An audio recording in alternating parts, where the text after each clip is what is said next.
কি কি জানতে পারলা একটু বলো তো দেখি। আমি অনেক অজানা জিনিস জানতে পারছি। যেমন আমি আমার মা সম্পর্কে জানতে পারছি যে আমার মা আমারে কোনো কাজকর্ম শিখায় নাই। আমার মা আমারে শিখাইছে কেমনে সারাদিন খায় আর কেমনে সারাদিন ঘুমায়।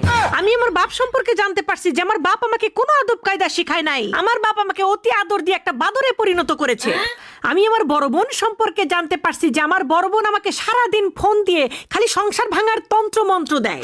আমি আমার ছোট বোন সম্পর্কে জানতে পারছি যে আমার ছোট বোন সারাদিন কেমনে দুলাভাইয়ের পকেট কাটা যায় সেই বুদ্ধি দেয়।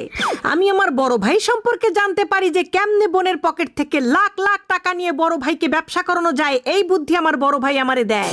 সবচাইতে বড় কথা আমি আমার স্কুল কলেজ বিশ্ববিদ্যালয় সম্পর্কে জানতে পারছি যে তারা আমাকে কোনো শিক্ষাই নাকি দেয়নি, সেখান থেকেই নাকি আমি শিখছি কেমনে বেয়াদবি করা যায়, কেমনে বড়দের মুরব্বীদের মুখে মুখে খালি তর্ক করা যায়। আর আরেকটা জিনিস কি, আমি আমার নিজের সম্পর্কে এতদিন যা জানতাম না সেটাও জানতে পারছি।